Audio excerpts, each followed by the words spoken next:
परवाकडे कोणतरी एक तामिळनाडूमधून रसमलाई आली होती.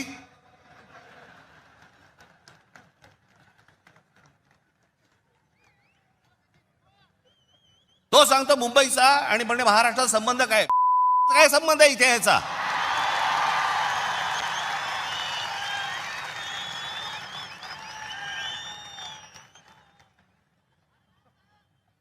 यांच्यासाठीच माननीय बाळासाहेब बोलले होते, हटाओ लुंगी आणि बजाओ पुंगी.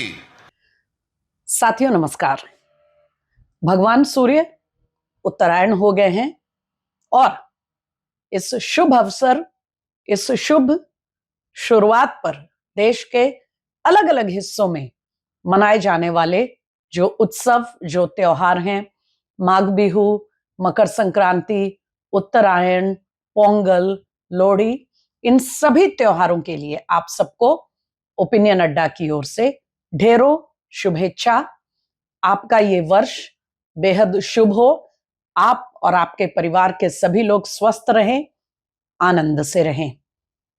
साथियों, आज 15 जनवरी है और आज देश के सबसे बड़े जो नगर निगम है देश का, जिसका बजट कहा जाता है कि देश के कुछ एक राज्यों के मुकाबले भी शायद बीएमसी का बजट भारी पड़ता है, ऐसी बीएमसी, साथ ही इससे सटे हुए ठाणे, कल्याण डोंबिवली, पुणे और महाराष्ट्र के कई बड़े बड़े जो कॉरपोरेशंस हैं, उन सब पर आज उनके लिए मतदान होगा.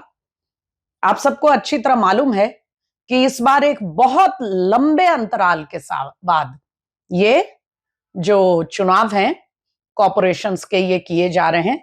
खास करके बीएमसी का चुनाव जो कुछ राजनीतिक कारणों से और कुछ तकनीकी कारणों से लंबे समय से टलता आ रहा है. आखिरकार आज बीएमसी के लिए मतदान होगा, आसपास के दूसरे कॉरपोरेशंस के लिए भी मतदान होगा. तो आज बात करेंगे कि ये जो कॉरपोरेशंस के चुनाव हो रहे हैं, आज जो वोट पड़ रहे हैं, इससे पहले का ये पूरे चुनाव का कैंपेन क्या रहा और देश की राजनीति के लिए, महाराष्ट्र की राजनीति के लिए इसमें क्या संकेत और संदेश मिलते हैं. पहली बात तो ये साथियों कि चूंकि बीएमसी का ये चुनाव एक लंबे अंतराल के बाद, इतने सालों के बाद हो रहा है, तो इसके चलते जाहिर है इस चुनाव के कैंपेन में थोड़ा एक ज्यादा ही उत्साह देखा गया. तो वो जाहिर था क्योंकि इतने समय से ये टल रहा था, कॉर्पोरेटर्स नए जो हैं वो नहीं आ पा रहे थे, तो लोगों की निगाहें लगी हुई थी इस चुनाव पर. लेकिन तो होना क्या चाहिए था, कायदे से होना ये चाहिए था कि जब इतने लंबे अंतराल के बाद चुनाव हो रहे हैं, तो इन चुनावों का कैंपेन ऐसा होना चाहिए था कि इतने सालों से सिविक बॉडीज के लिए, स्थानीय निकाय के लिए जिन आशाओं, जिन आकांक्षाओं को लेकर लोग अपना मत करते हैं, मतदान करते हैं, वो कैंपेन में कहीं ना कहीं वो दिखना चाहिए था. आप गौर करिए कि इस बार बीएमसी के चुनाव में कौन से वो मुद्दे थे जिन्होंने कैंपेन में सुर्खियां बनाई. बात करते हैं विपक्ष के एमवीए, महाविकास आघाड़ी, जो इस चुनाव में एमवीए के रूप में चुनाव में नहीं आया. वो गठबंधन बिखर गया. उसके तीनों प्रमुख जो घटक हैं, यानी यूबीटी सेना उद्धव ठाकरे की और शरद पवार की, जो एनसीपी शरद पवार के नाम से आजकल कही जाती है, और कांग्रेस, तीनों ने कहीं अपनी आपस में कोई अंडरस्टैंडिंग, अपनी कोई किसी तरह का कोई गठबंधन उन्होंने नहीं किया. ज्यादातर स्थानों पर कांग्रेस अपना अलग लड़ रही है और जो शरद पवार की सेना है, उनकी सबसे ज्यादा जो सुर्खियां बनी हैं वो पुणे और पिंपरी चिंचवाड़ के इलाके में बनी है, क्योंकि वहां उन लोगों ने, खासकर पिंपरी चिंचवाड़ में तो और पुणे में भी, उन लोगों ने अजित पवार, जो उनसे टूट करके महायुति में आ गए, उनके साथ उन्होंने अपना हाथ मिला लिया.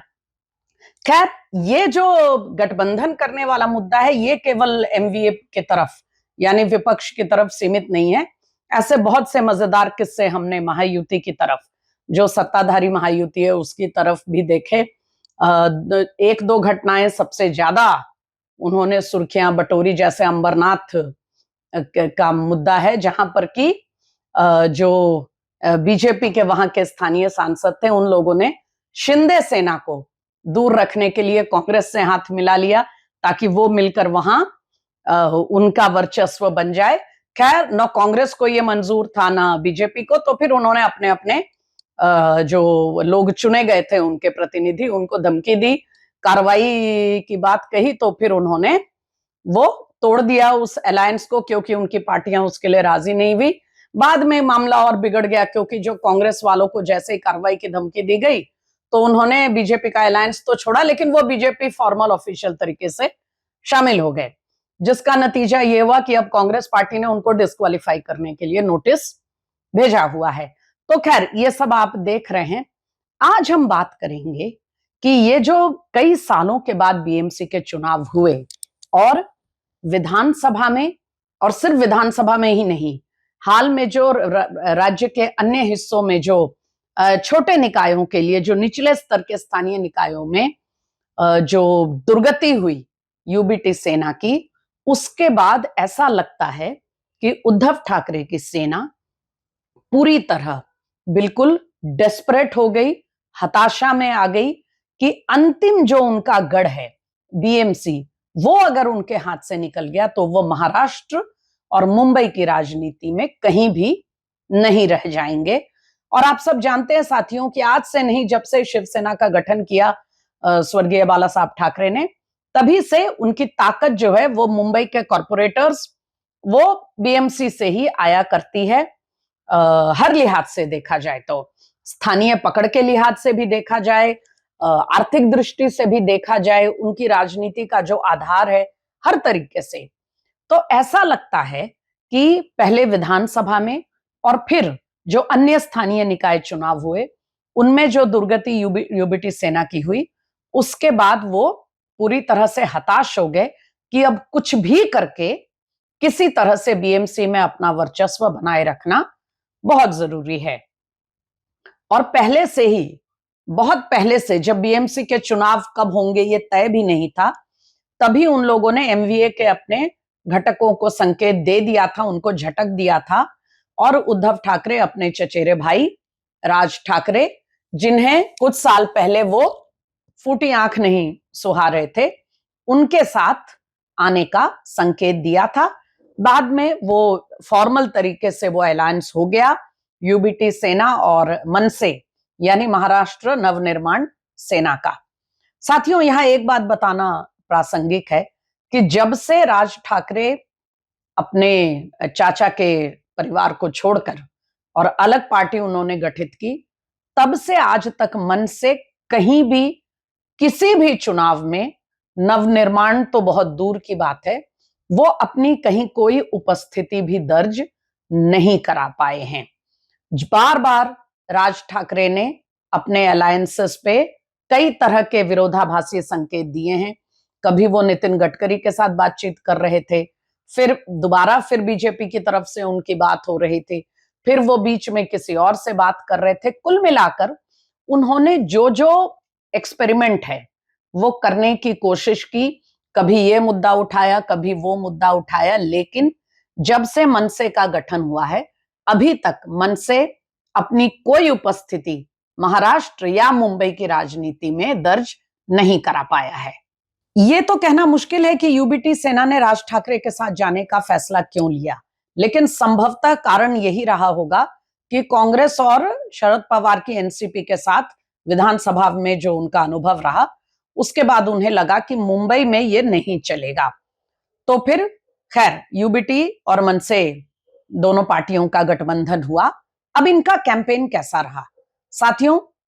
डे 1 से, पहले दिन से इनके कैंपेन में, जो कि एक कॉरपोरेशन, उम्मीद की जाती है कि कॉरपोरेशन का चुनाव है, तो कॉरपोरेशन के तत्वावधान में, कॉरपोरेशन के अधिकार क्षेत्र में जो मुद्दे आते हैं उन पर बात होनी चाहिए, क्योंकि कॉरपोरेशन तो वही कर सकता है ना जो कॉरपोरेशन के अधिकार क्षेत्र में है, लेकिन कोई सिविक सर्विसेज की बात, कोई लोगों को रोजमर्रा की जो जरूरियात हैं, जो सुविधाएं हैं, उसमें जो कॉरपोरेशन की भूमिका है, उनकी स्थिति को सुधारने की, इंफ्रास्ट्रक्चर है, पानी की सुविधा है, सड़कों की बात है, सिविक सर्विसेज तमाम जो होती हैं, ट्रांसपोर्ट की बात है, ऐसी कोई बात यूबीटी सेना और मनसे के प्रचार में कहीं न सुनने को मिली, न पढ़ने को मिली।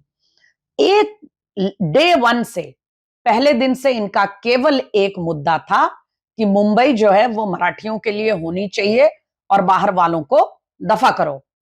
और पहले इन्होंने गुजरातियों पर अटैक शुरू किया। गुजरातियों के बाद जो इनका सबसे पुराना जो इनका वो रहा है मुद्दा, उत्तर भारतीयों के बारे में, जिनको ये भैया कहते हैं। अच्छी बात है, भैया कहते हैं, बड़े भाई मानते हैं।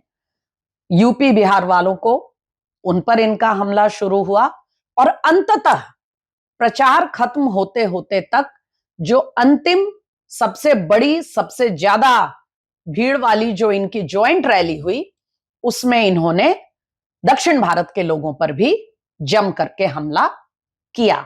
यानी शुरू से जब शिवसेना का गठन हुआ था, जब कहा जाता है कि पहला आंदोलन उनका गुजरातियों को लेकर था, फिर बहुत लंबे समय तक दक्षिण भारत वालों पर वो हमलावर रहे और अंततः हिंदी भाषियों पर वो आ गए।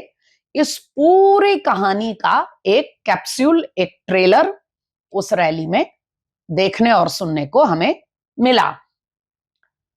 तमिलनाडु में भाजपा के नेता अन्नामलाई के प्रति जिस तरह का उपहास और आपत्तिजनक शब्द इस्तेमाल किए गए, सभी शब्द तो यहां कहने लायक नहीं है साथियों, लेकिन इन्होंने जो कहा, लुंगी भगाओ, भगाओ लुंगी, बजाओ पुंगी। काल परवाकडे कोणतरी एक तामिळनाडू मधनं रसमलाई आली होती.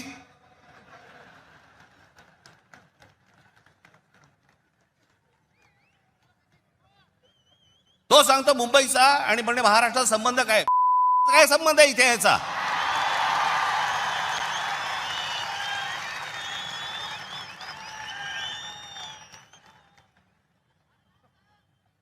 यांच्यासाठीच माननीय बाळासाहेब बोलले होते, हटाओ लुंगी आणि बजाओ पुंगी. ये कभी एक जमाने में शिवसेना का जब गठन हुआ था तो ये आंदोलन चलाया गया था, लेकिन क्या उस आंदोलन को आज के समय में आप इस तरह से कॉन्फ्लेट कर सकते हैं क्या? क्या उस जमाने में जो आंदोलन चला करके शिवसेना को एक उसकी उपस्थिति दर्ज कराई बाला साहब ने, क्या आज के समय में वो प्रासंगिक है क्या? सवाल ये उठता है कि जो मुद्दे आप उठा रहे हैं केवल और केवल हेट्रेड पैदा करने के लिए, लोगों में नफरत बनाने के लिए, और मुंबई जिसके आज से नहीं, अंग्रेजों के समय से, जिसके विकास में, जिसके फलने फूलने में पूरे भारत के लोगों का, अलग अलग क्षेत्र के लोगों का योगदान रहा है, उसको अगर आज 2026 में आकर के ये इस तरह का संकीर्ण और संकुचित नारा दे रहे हैं, तो उसका केवल एक कारण है कि जैसा उद्धव ठाकरे ने कहा कि हो सकता है ये मराठियों की आइडेंटिटी के लिए अंतिम चुनाव हो, ये उनके सर्वाइवल, उनकी अस्मिता का प्रश्न है। साथियों, ये चुनाव न मराठियों की अस्मिता का प्रश्न है, न मुंबई की अस्मिता या आइडेंटिटी का प्रश्न है। ये चुनाव उद्धव ठाकरे और राज ठाकरे की अस्मिता का प्रश्न बन गया है। जब वो पहले भावनाएं भड़काते हैं और फिर जब देखते हैं कि उसका एक संतोषजनक रिस्पॉन्स नहीं आ रहा, तो गाली गलौज पर उतर आते हैं। और मैं इसलिए कह रही हूं क्योंकि राज ठाकरे ने मंच से गाली दी है, हम यहां वैसे शब्द नहीं दोहराना चाहते। तो गाली गलौज पे उतरने का मतलब यह है कि उन्हें दिख रहा है कि अब उनके लिए अपनी जो उपस्थिति है, अपनी एग्जिस्टेंस को जस्टिफाई करना महाराष्ट्र की जनता के सामने बहुत ही चुनौतीपूर्ण हो गया है। महाराष्ट्र के कहीं किसी इलाके में आज की डेट में इनकी पार्टियों की उपस्थिति नहीं है। अगर है थोड़ी बहुत, तो वो शरद पवार की एनसीपी और हाल के स्थानीय निकाय में कहीं कहीं कांग्रेस ने थोड़ा सा मामूली बेहतर प्रदर्शन किया है। लेकिन आज जो विपक्ष की स्थिति है महाराष्ट्र की विधानसभा में, ये लंबे दशकों के बाद विपक्ष की सबसे कमजोर स्थिति में आज महाराष्ट्र का विपक्ष है, संख्या बल के लिहाज से और क्षेत्र के लिहाज से देखा जाए तो। हम बस यही उम्मीद करते हैं कि मुंबई का जो कॉस्मोपॉलिटन एक चरित्र है वो बना रहे। अगर मुंबई देश की आर्थिक राजधानी है और आर्थिक राजधानी का जो गौरव बनाए रखना चाहती है, तो इस तरह के संकीर्ण राजनीति केवल नुकसानदेह ही नहीं है, ये बेहद खतरनाक है। क्योंकि भारत ऐसा देश नहीं है जहां कि जो जहां का रहने वाला है वो वहीं सीमित रहे।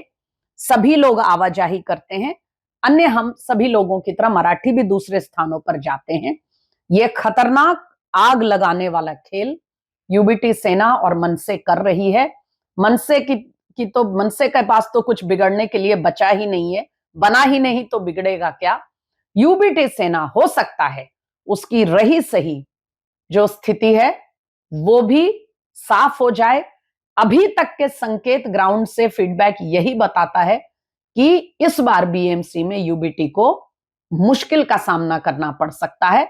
और एक अंतिम बात, जिन हिंदी भाषियों के खिलाफ, जिन गुजरातियों के खिलाफ, जिन दक्षिण भारतीयों के खिलाफ इस तरह का जहर उगलने का काम अपनी हताशा में यूबीटी सेना और मनसे ने इस चुनाव में किया है, किसी दिन यह भी पूछना चाहिए कि जनाब उद्धव ठाकरे के लिए जो लंबे लंबे उर्दू में मुसलमान बस्तियों में वीडियोस और गाने बना बना के चलाए जा रहे हैं और कहा जा रहा है कि मुंबई को बचाने वाले यूबीटी सेना है, क्या ये वीडियोस उनके स्वर्गीय पिताजी बाला साहेब को दिखाए जा सकते हैं?